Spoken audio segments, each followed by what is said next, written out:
중국이 사실 이제 네. 말씀해주신 대로 미래 산업으로 뭐 바이오라던가 네. 뭐 네. 친환경이라던가 네. 이런 것들이 되게 이런 산업들을 키운다고 말씀했는데 지금 이렇게 안 좋아진 이 중국 상황이 네. 나아질 거라고 보시는 건가요? 그거는 있어요. 저는 이렇게 투자랑은 한 국가 운명에 대한 베팅이라고 봐요. 당신 중국 주식 할 겁니까? 이 본질적 때문에 당연히 중국의 국가 운명을 어떻게 보내요. 그래서 국가 운명을 알려면 세계의 큰 흐름을 알아야 되는 거예요. 제가 이해를 시키려면 두 가지 측면에서 말씀드려요. 전 세계 글로벌 경제의 흐름을 먼저 말을 해줘야 돼. 미중 수교부터 얘기를 해야 돼요. 미중 수교 79년 1월 1일부터 수교했고 미국하고 수교했다는 건 중국이 미국 중심의 질서에 들어왔다는 거예요. 옛날에는 지금 북한처럼 지금 북한이 완전히 단절돼 있었는데 북한 지금 세계 경제 질서에 못 들어왔잖아요. 저런 나라였는데 미국하고 수교하면서 미국이 형이니까 뭐 이 표현이 좀 과격할 수도 있는데 내가 만든 글로벌 체인에서 먹고 살아 뭐 이런 뜻이에요. 시스템 안에서 너도 한 역할을 해라. 그렇죠. 그러니까 네. 미국 중심의 세계 질서적이 들어왔다라는 거고 그리고 2001년에 WTO에 가입을 한 거죠. 중국 내에서 돌아가던 경제가 WTO에 들어가면서 중국이 세계 공장으로 성장하게 됩니다. 그러니까 모든 물건이 이제 중국에서 다 만들게 되는 거죠. 중국 경제가 고속으로 성장하는 이 단계가 있어요. 근데 2008년에 금융위기가 터지고 그래서 이걸 한 선상에서 놓고 부동산을 바라봐야 돼요. 한국 사람들은 한국에서 주로 살았잖아요. 뭐 미국과 공부한 분들도 많고 뭐 이래 글로벌 경험한 분도 많아요. 근데 우리가 평균을 말하는 거예요. 한국에서 본 게 다예요. 그리고 중국, 미국, 캐나다, 러시아 이런 나라들은 큰 나라예요. 큰 나라는 큰 나라 장점이 정말 분명히 있어요. 중국은 땅덩어리가 크고 인구 규모가 기본 14억으로 지금 줄어들고 있지만 어쨌든 뭐 이런 나라로서의 특징이 있어요. 뭐냐면 만물이 시들 때는 만물이 새로 태어나는 날이다 이렇게 썼거든요. 위기 와도 또 다른 데서는 꽃이 펴요. 주도 산업이 지금 힘을 못 쓰는 거잖아요. 그래서 부동산. 대가를 치러야 돼. 아까 말씀 미래 10년을 땡겼었어요. 그럼 지금 남은 일이 뭐예요? 대가를 치를 일밖에 안 남았어요. 중국 부동산 시가총액이 60조 달러 넘어요. 미국은 30조 안 되거든요. 중국이 지금 미국 GDP 한 70% 정도 돼요. 근데 지금 부동산이 가치가 미국에 지금 2, 3배 되는 게 말이 안 되는 거잖아요. 그렇죠. 그러니까 지금 부동산이 엄청 떨어져도 비싸요. 더 떨어져야 돼요. 손바닥도 양면이 있잖아요. 모든 일에는 좋고 나쁨이 있어요. 모든 불행은 다 이유가 있고 그걸 잘 이겨내면 얘가 성장하는 큰 기회가 되거든요. 네. 중국은 어떤 기회가 지금 이번에도 내가 지난주에 갔다 왔는데 중국 시장에서 1위 하는 기업이 갑자기 유동성이 멈춘 거 버려요. 근데 그 기업이 뭐 다른 게 문제 없어요. 딱 지금 유동성이 멈춰버리면 왜? 돈이 안 돌아버리니까. 중국 물건 파고 어무로 봤잖아요. 근데 옛날에 경제가 잘 될 때는 한 뭐 3개월 내에 그게 돈이 들어왔는데 상대방 기업이 어려워지고 6개월도 안 들어오고 10개월도 안 들어오고 이러면 매출은 크게 잡혔는데 다 매출 채권인 거예요. 그렇죠. 현금은 안 들어오니까 어떻게 부도나는 거예요. 그렇죠. 이렇게 샥이 와서 순간 유동성이 문제가 생긴 거예요. 빨대 공장 갔어요. 빨대 있잖아요. 우리 이런 음료수 네. 빨대. 세계 1위 공장. 빨대 공장이. 네, 무슨 행주 세계 1위 공장. 뭐 예를 들면 한국에서 보기 힘든데 중국은 웬간하면 그냥 다 세계 1위 공장들이에요. 중국이 제조공장, 세계 제조공장이니까 세계 공장. 너무 크니까. 네, 이런 기업들. 예를 들면 평시에 한국 덩치로는 전혀 살 수 없는 기업들이 많아요. 근데 그래서 이제는 이런 두 가지 매물이 나오기 시작해요. 하나는 이게 1세대 창업자들이 중국은 제 나이대가 제일 부자가 많아요. 왜 제일 좋은 시대를 살았어요. 마윈 정도 나이 이런 사람들은 돈은 많이 벌었어. 근데 기업도 탄탄해. 나빠서가 아니라 지금 또 경제도 막 차게 오고 이러니까 난 이 김에 그러면 그냥 정리하고 은퇴 생활을 즐기겠다 이런 사람이 있어요. 그만하고 싶다. 예, 돈도 이미 많이 벌었으니까 기업을 비싸게 안 팔고 이렇게 그냥 빨리 탈고하고 나오는 것처럼 이런 기회가 있을 수 있고 아니면 이제처럼 잠깐 유동성이 생겨서 미래 산업인데 잠깐 유동성이 생겨서 어려운 기업들이 있어요. 평시에 같으면 문제도 안 생기는데. 그럼 그 미래 산업들이 어떤 게 있어요? 중국은 다 스마트 팩토리로 돌아가요. 공장들이. 그래서 디지털 헬스케어 쪽, 건강식품, 제약, 그리고 2차 전지, 배터리 쪽, 신재생 에너지, 친환경 관련 사업. 그다음에 전기 자동차는 워낙 지금 뭐 핫하고 잘 되고 있고 충전기 사업 뭐 이런 것들. 미래 자율주행 자동차에 우리가 메타버스 시대라고 표현할 수도 있어요. 이런 시대에 필요한 들어가는 이런 산업들이 있잖아요. 중국은 특히 빨라요. 또 이게 다른 나라에 비해서 이쪽이 또 특히 빨라요. AI도 엄청 잘하잖아. 중국이 AI. 자물 인터넷 AI 다 같은 영역이에요. 그리고 또 이게 스마트 팩토리 다 같이 가는 개념이고 그래서 이렇게 가는 거죠. 그러면 이제 당장에는 뭐 중국이 지금 부동산 위기가 있으니까 성과가 안 날 수 있겠지만 네. 좀 이런 류의 예. 바이오, 헬스케어, 스마트 팩토리, 예. 배터리, AI, 신재생 에너지의 주식, 중국 주식들을 조금 이제 눈여겨보면 네. 기회가 생길 수 있다. 예, 그래서 이런 의미에서 말씀드리고 싶어요. 혹시 이 방송을 보는 기업인이 있거나 미래 내 인생 커리어를 그림에 있어서 돈 받고 싶은 분들 있으면 여러분이 중국 투자하든 안 하든 공부하면 좋아요. 왜 그런지 알아요? 한국에서 볼 수 없는 데이터를 볼 수 있고요. 한국 기업들에서 볼 수 없는 이 글로벌 흐름이 보여요. 중국 기업을 보면. 공부하기 정말 좋아요. 그 한국은 농업이 있잖아요. 항상 FTA 보호산업이에요. 아시겠지만 그쵸. 어느 나라가 FTA 한다면 농업은 항상 100% 무조건 보호산업이에요. 지키죠. 예. 그거 안 되면 큰일 나잖아요. 근데 중국은 그런 게 없어요. 그래서 농업이 정말 현대화로 가버렸어요. 스마트폰 하나로 돼지도 키우고 소도 키우고 몇만 평의 농사도 할 수 있고 드론으로 하고. 예, 다 스마트 핸드폰 하나로 해요, 농사를. 요 옥수수에 들어가는 수분 몇 프로, 단백질 몇 프로 뭐 이런 거 있잖아요. 다 데이터로 오기 때문에 근데 이런 걸 보면은 여러분 미래를 이룰 수 있어요. 중국 주식이 또 싸요. 그런 면에서 중국 주식을 하나 사가지고 돈 번다. 돈 벌면 더 좋죠. 너무 땡큐하죠. 돈 벌면. 근데 내가 우리 학생들한테 뭐라는지 알아요? 야, 니 그 5, 6천 원의 그 커피 값이 중국 주식 그 특허를 제일 많이 갖고 있는 중국의 주식 하나 있어요. 3주 내지 4주 산다. 가격이 변하니까. 니 매일 그 중국의 1위 기업의 주식을 3개를 뱃속에 넣고 있다. 커피 마시지 말고 매일 새 주식을 산다고 생각해봐. 월 20일이잖아요. 투자일이 20일. 그러면 60주잖아요. 60주. 1년이면 720주. 2년이면 얼마야? 1,500주 거의 되잖아요. 1440주. 예, 되잖아요. 그거 한 3년, 10년 갖고 간다 생각해봐. 오, 어마어마하죠. 니 그 커피를 마시고 화장실 가면 끝날 일인데, 네가 그거 생각해봐. 그렇게 투자를 접근해봐. 이러면, 생각해보니까 되게 어렵다고 생각하고 되게 부담스럽다고 생각했는데 예를 주가 떨어져도 부담스럽지 않은 거. 어차피 내 커피를 마셔서 화장실을 보낼 이거 한 잔 아끼는 금액 정도니까. 아끼는 거잖아요. 그러면 부담스럽니까 이렇게 접근해야 돼.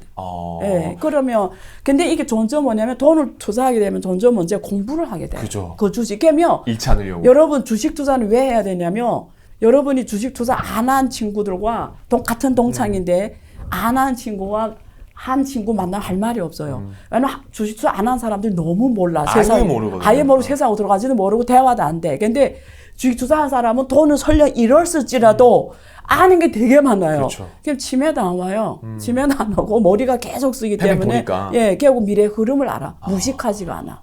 그러면 예, 방금 네. 이제 교수님께서 중국 1위 특허권 제일 많이 갖고 있는 기업이 있다고 했잖아요. 예. 유망하다라고 예. 생각이 드는 기업들이 좀 있을까요? 주식이라는 거는 펀더멘탈도 있지만 우리가 한 3년, 5년 길게 가면 아까 말한 이 책에서 말한 것처럼 시대에서 흐름에 따라가요. 중간에 올라갔다 내려갔다 가격은 해. 뭐 악재도 근데 있고 악재도 있고. 평균은 올라가. 시대에서 흐름 따라가. 근데 단기는 수익 낸다는 보장 없어. 근데 말해줬는데 올해 말에 가서 엄청 손해봐서 그게 그때 된다고 했잖아요. 이래. 근데 지금 나 손해봤다. 그렇지. 그러니까 대부분 사람들이 말이 투자지 실제는 투기예요. 그냥 냅두죠. 예. 모르면서 하는 거예요. 누가 좋대서 하거나 어느 전문가가 추천해서 하거나 누구 말 듣고 하거나 이런 건 다 투기입니다. 첫째, 투기로 하면은 언젠간 돈 버는 것처럼 보여요. 제가 저를 피부 관리해주는 원장님 계시는데 주식 투자하거든요. 근데 그분은 기업에 뭐 펀더멘탈 이런 거 하나도 관심 없어요. 그냥 피부 관리해주다가 시간 좀 나면 주식 놓고 뭐 샀다 팔았다 하거나 혹은 뭐 어딘데서 돈 확 벌면 뭐 내가 잘하네 막 이러고 나한테 막 자랑을 해요. 내가 전문가인데.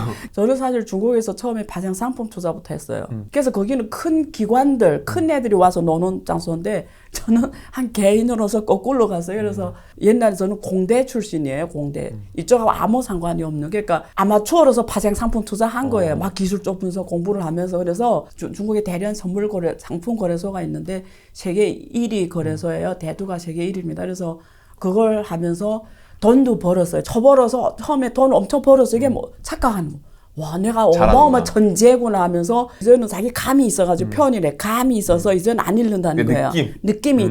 그게 보통 초보자들이 하는 말이에요. 논리는 없고 예, 느낌만 있는. 그거 알려줄게요. 누구나 다 그 초보 단계 겪는 거예요. 근데 누구나 다 그 단계를 겪는데 그렇게 번 돈들이 있잖아요. 어느 한순간에 다 잃어버려요. 마지막에 집이 하나 날아날 정도로 잃었어요. 그리고 그만둬요, 그러면. 그 정도 돼야 돼. 그만둬. 끝내. 그 과거에 예를 들면 한 1, 2년을 그렇게 했다고 칩시다. 1년에 운이 좋아가지고 돈 벌었어요. 조금. 어떤 건 또 많이 벌고, 합해서 1, 2년에 수익이 뭐 예를 들면 한 2억, 3억 났다고 칩시다. 제가 장담하는데 어느 순간에 그 2, 3억이 다 잃어요. 그것만 잃으면 오케이. 그래도 빙타잖아요. 근데 더 잃어요. 잃었죠. 왜 더 잃는지 알려줄게요. 내가 원래 2, 3억 벌었던 사람인데 잃었잖아요. 사람 심리가 어떻게 되냐면 회복해야죠. 그게 내 건데 잃어버리니까 회복하는 마음에 무리하기 시작해. 빚을 내기 시작하고. 빚도 내고 그거 어떻게 하나 물고 넘어지는 거예요. 뭔지 알죠? 떨어지는데 팔아야 되는데 안 팔아. 안 팔죠. 계속 기다리든지 돈을 더 넣던지.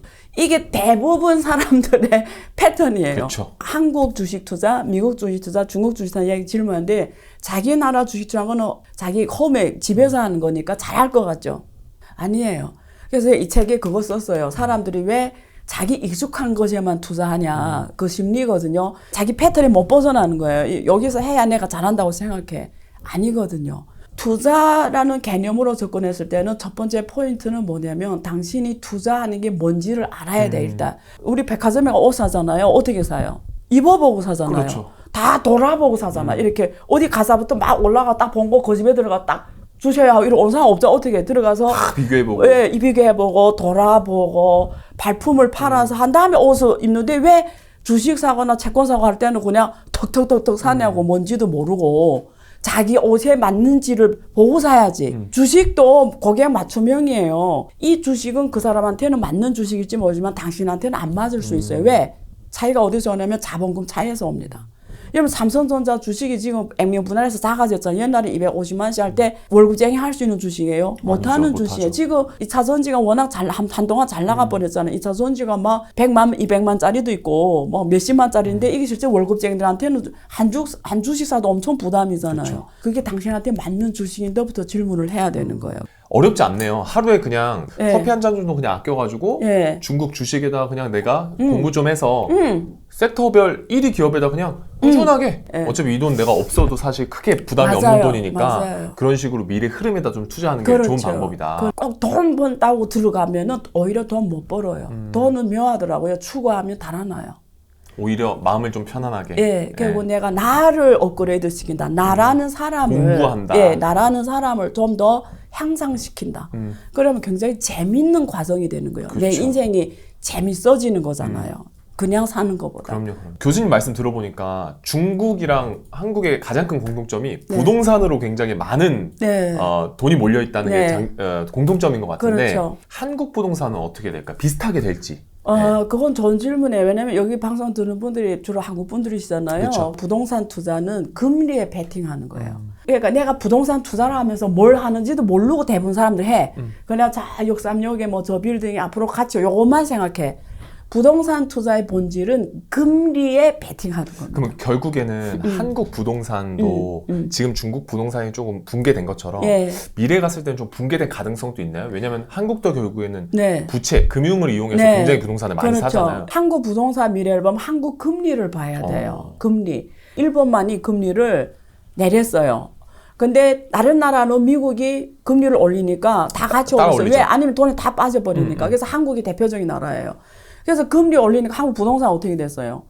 지금 어마어마하게 지금 부동산이 안 좋잖아요, 현재. 그리고 한국은 이미 지금 조금 떨어졌죠. 아주 요 강남 이런 데는. 근데 저 지방은 거의 뭐 50% 넘게 떨어졌잖아요. 중국하고 똑같은 상황이 나온 거예요, 지금. 아, 이미 똑같은 상황이다. 예, 예. 인천만 가봐도 엄청 많이 떨어졌어요. 50%는. 그러니까 무슨 말이냐면 한국도 중국 은행들하고 똑같은 저축은행이나 이런 PF 대출을 엄청 했잖아요. 그래서 지금 다 한국도 똑같은 상황입니다. 중국하고. 지금 연장 안 해주면 부도입니다. 그래서 지금 전반적으로 연장을 해줘요. 부동산 투자하려면 큰 거시 흐름을 읽을 수 있고 금리 흐름을 읽을 수가 있어야 돼요. 자, 그럼 누군가는 이런 질문해요. 내년에 미국도 금리 내릴 수도 있고 앞으로는 금리 내릴 일만 남았는데 그러면 좀 좋아지는 거 아니에요? 맞아요. 지금에 비해서는 좋아질 수도 있어요. 근데 어느 시점하고 비교는 문제예요. 올해보단 좋아질 수는 있어요. 근데 비교적. 네, 비교적. 근데 당신이 돈 번다는 보장은 없어요. 당신이 산 부동산이 오른다는 보장은 없어요. 그러니까 그다음부터 뭘 보냐면 부동산 시장이 구조 변화를 봐야 되는 거예요. 한국도 똑같이 고령화고 고령화라는 게 뭐예요? 이제 나이가 이제 많이 많은 들어요. 사람들이 네. 많은 사람 다 갖고 있잖아. 인생에 가질 거 다 갖고 아까 소비를 할 게 뭐 있어요? 없죠. 그러니까 소비가 이제는 이런 쪽이 안 오는 거죠. 미래는 이제는 많은 것들이 직접 만나서 안 해요. 비대면으로. 어제는 사무실도 이제는 그게 이제 일상화됐잖아요. 옛날에 재택근무를 할 수 없이 했잖아요. 아니에요. 이제 끝났는데 재택근무예요. 옛날에 사무실이 100평 필요했으면 지금 50평만 있으면 된다라는 대부분 많은 업무는 재택근무로 되는 거예요. 결국 다 메타버스에서 돌아가게 짤 수도 있거든요. 그러니까 전 세계적으로 이제는 하드적인 것보다 소프트적인 게 더 많아지고 아까 스마트 팩토리처럼 설계나 이런 게 더 중요하고 거기서 데이터나 이런 쪽이 더 핵심 가치 밸류 체인이 이런 쪽에 더 간다는 거예요. 이런 쪽에. 옛날에 부동산이 어떤 개념? 짓고 파는 개념이었어요. 짓고 팔고 분양받으면 대박치고 이런 개념이었잖아요. 이제는 부동산은 관리 산업입니다. 그럼 일반 사람 뭐 알아들어요? 부동산이 왜 관리 산업이냐? 제가 예를 하나 들게요. 이제는 아파트가 있잖아요. 어떤 구조로 가냐면 제 나이 때는 주방이 넓은 거 좋아해요. 그리고 거실을 또 넓고 이렇잖아요. 요즘에 MZ시대 상대로 하죠. 요즘에 지금 아파트는 주방이 안 넓어요. 방이 넓죠. 예. 네. 왜 그러냐? 집에서 음식을 별로 안 한다는 그냥 그 아파트를 설계할 때부터 회사 식당처럼 생겨버리는 거예요. 커뮤니티. 예, 커뮤니티 이런 걸로 가는 거예요. 그럼 이게 뭐냐면 부동산 사업하고 하는 사람들 이제는 부동산 관리로 가야 되는 거예요. 중국 부동산이든 한국 부동산이든 뭔가 문제가 생기기 전에 네. 이렇게 탁 터지는 신호나 지표들을 교수님들이 보고 판단하시는 게 있으신가요? 우리가 일반적으로 부동산이 가격이 고평가냐 안 평가냐는 소득 수준 대비해서 보는 거거든요. 그 PIR이라고 하잖아요. P는 주택 가격을 말하고 I는 인컴. 그 R 레이시오 비율을 말해요. 그래서 중국 PIR은 뭐 도시별로 다 다르지만 그 어떤 나라에 비해서 PIR이 높아요. 그래서 어느 정도 돼요? 심천 일선 도시, 중국은 일선 도시라 대도시를 일선 도시는 40이 막 넘어가요. 그러면 무슨 말이냐? 46이다 이러면 내 46년 동안 내 모든 소득 일전도 안 쓰고 모아야 집을 살 수 있다라는 거거든요. 근데 선진국은 보통 얼마나 10이 안 돼요.